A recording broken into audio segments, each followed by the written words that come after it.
dalam keadaan pandemi seperti ini, itu biologi kan memegang peran penting ya. Seperti dibutuhkan banyak tenaga ahli PCR. Nah, itu biologi kita bisa masuk.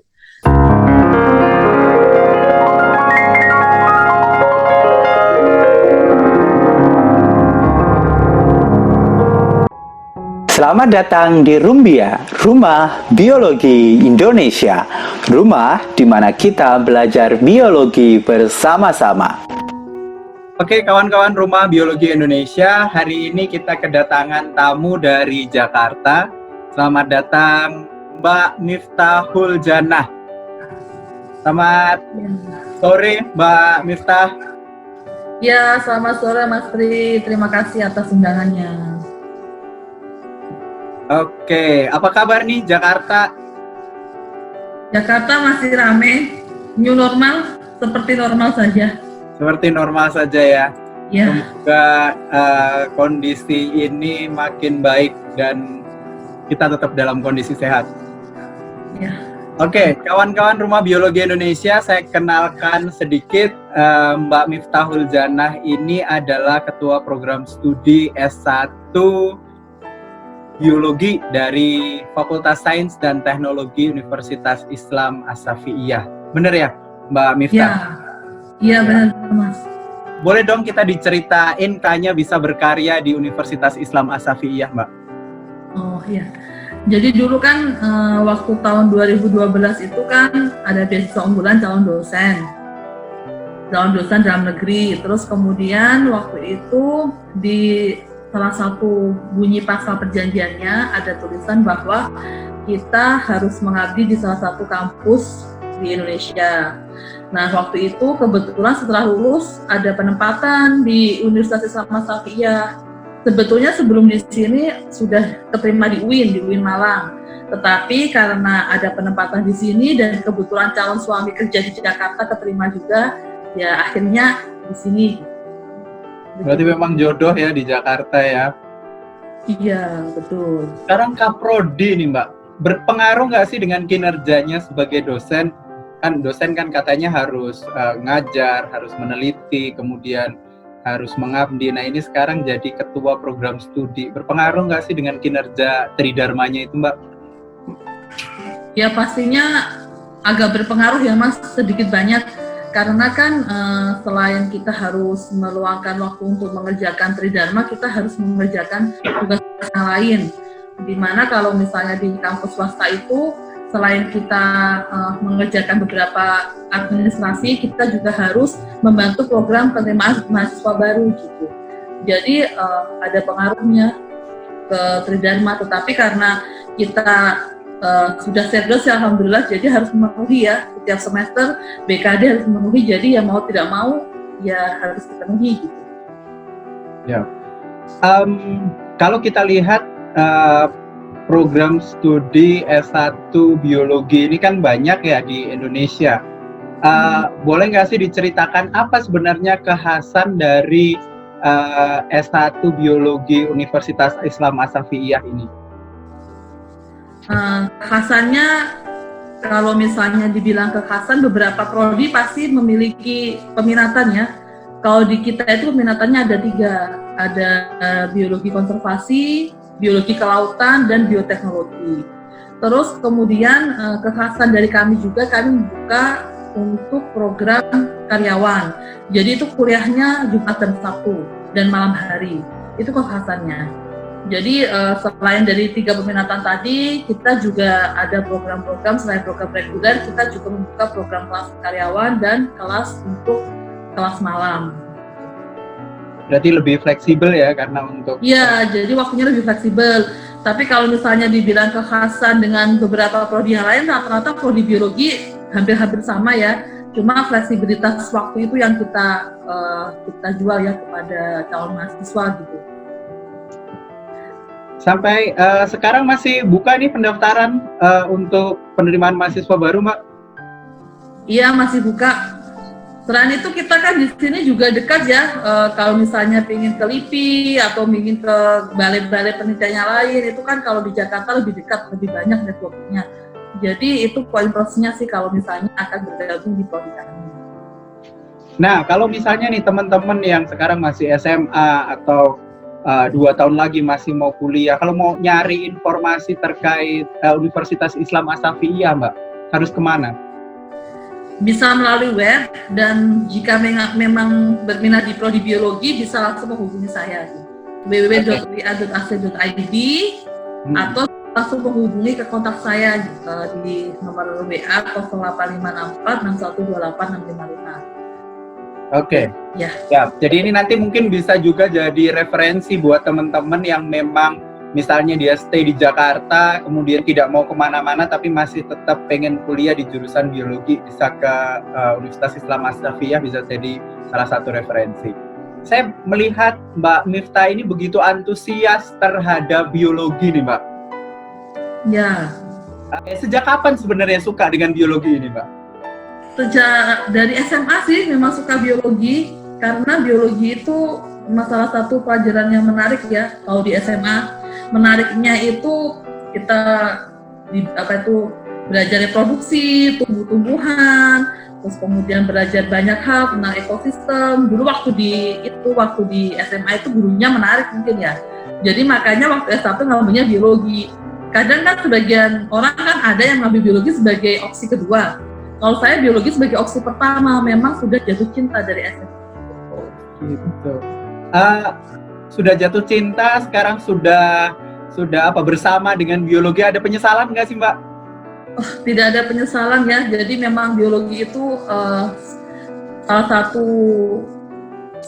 bidang ilmu yang sangat baik ya, karena kita belajar banyak hal ya di biologi. Di biologi kita belajar tentang tumbuhan, tentang hewan, kemudian kita belajar tentang ekosistem.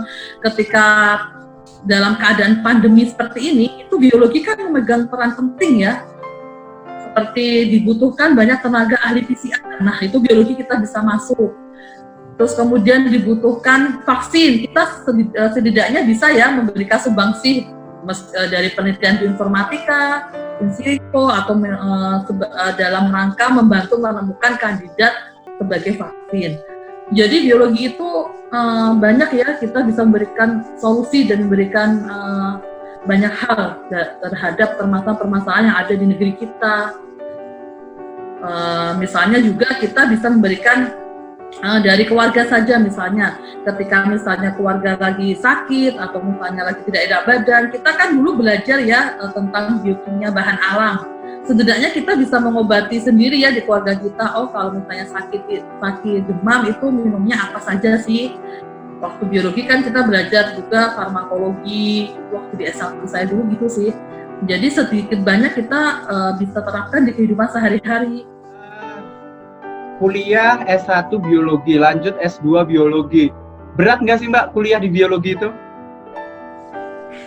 Enggak sih, nggak berat karena cinta tadi ya. Kalau cinta kan tai kucing rasa coklat ya Mas ya. Jadi ya nggak berat sih, suka saja. Bahkan ketika S2 saya itu kan challenge ya, karena saya pengen penelitian tentang DNA pada lichen. Dan waktu itu dari salah satu orang terdekat saya tuh tidak mendukung saya melakukan penelitian itu, karena kan DNA lichen itu selama ini belum pernah diteliti, jadi susah gitu. Nah, salah satu dosen pembimbing saya ya, Bu Niken, itu adalah yang mempercayai dan mendukung bahwa itu akan berhasil gitu. Jadi meskipun berat waktu itu, sehingga saya harus mengambil stop lebih awal ya dari teman-teman saya. Ketika teman-teman saya masih mikir kuliah, saya sudah nge-lab. Itu kan agak berat ya. Dengan resiko beasiswa kita cuma 4 semester, tapi karena kita suka dan yakin bahwa itu adalah hal yang baik, jadi terasa nggak berat Mas, ringan saja gitu. Mengalir saja gitu. Sekarang jadi dosen biologi. Asik nggak sih, Mbak, jadi dosen biologi? Ya, asik sih. Asik Mas, jadi dosen biologi. Apa asiknya, Mbak, jadi dosen biologi? Asiknya jadi dosen biologi, kita bisa sekalian main ya, refreshing ke hutan pada waktu praktek mata kuliah ya. Terus kemudian kita banyak mainnya. Terus kemudian karena saya fokus juga di pengembangan bahan obat ya, jadi lebih banyak praktek ke bikin racikan jamu. Terus kemudian kita bisa main mengajari mahasiswa untuk praktek di lab, melakukan kerja molekular. Jadi banyak mainnya dan juga banyak kerja di labnya, jadi balance gitu.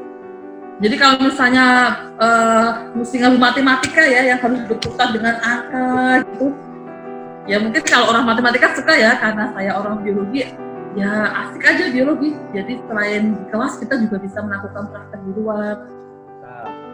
Kalau sekarang kan masih teman-teman yang baru lulus SMA itu kan masih memilih nih, lagi proses mau kuliah, atau mungkin teman-teman yang masih di kelas 1 atau kelas 10 atau kelas 11 itu juga mungkin masih galau. Nah, ada pesan nggak sih Mbak dari Mbak Miftah untuk teman-teman yang sedang menonton video ini, kira-kira apa yang harus dipersiapkan ketika nantinya mereka memutuskan saya milih biologi nih? Yang perlu dipersiapkan itu, jadikan biologi itu sebagai pilihan favorit. Jangan dijadikan sebagai nanti kalau nggak lolos ini biologi aja. Terus kemudian berusaha mencintai prodi biologi kalau misalnya mau menjadikan biologi sebagai pilihannya. Karena dengan kita masuk biologi itu kita tidak akan menyesal. Biologi sebagai basic science, kita belajar banyak hal dan kita bisa mengembangkan apapun dari itu. Di biologi kita belajar fisiologi, kita belajar ekologi, belajar anatomi. Apa coba yang nggak dipelajari biologi? Jadi dari S1 biologi kita bisa ngambil S2 di kedokteran, biomedik, ya kan? Jadi biologi itu luas cakupannya, jadi jangan menyesal dan jangan ragu untuk masuk di biologi. Jadi udah kayak tukang jawab promosi nih. Nggak promosi, beneran ya, karena kita di biologi belajar banyak hal. Kita mau jadi ahli kultur ya, nanti ketika lulus mau bikin usaha kultur jaringan bisa, mau bikin usaha jamu bisa, mau bikin usaha menerima lab ya, swab test bisa, karena kan diajari PCR juga. Terus mau belajar tentang anatomi, mau buka juga bisa, kita mau ke kedokteran bisa, mau quality control juga bisa, di bank juga bisa, karena belajar statistik kan, biologi tidak lepas dari statistik. Jadi menurut kalian deh kalau saya bilang bisa semuanya. Karena memang ilmu dasar ya, bisa masuk kemanapun. Iya, betul. Kalau saya flashback nih ke zaman kuliah, Mbak Miftah ini kan senangnya memang di genetika molekuler, kemudian Usnea berarti sukanya di botani-botani. Ya, ada saat matematik. Momen khusus nggak Mbak yang masih terngiang sampai sekarang, entah itu di waktu kuliah S1 atau S2, ada sebuah kenangan apa yang kira-kira masih begitu menurut Mbak Miftah ini sesuatu kenangan yang nggak bisa dilupakan gitu waktu kuliah? Waktu itu kami sampai bisa publikasi di ATBC ya. ATBC itu merupakan salah satu ajang terbesar yang waktu itu dihadiri 60 negara di Indonesia, dan waktu itu langsung Pak Budiono, Wakil Presiden, yang membuka. Dan kami berhasil presentasi dengan oral. Jadi dari beberapa paper yang diterima, itu di Indonesia hanya 2 yang lolos, itu mahasiswa dari IPB dan dari kami.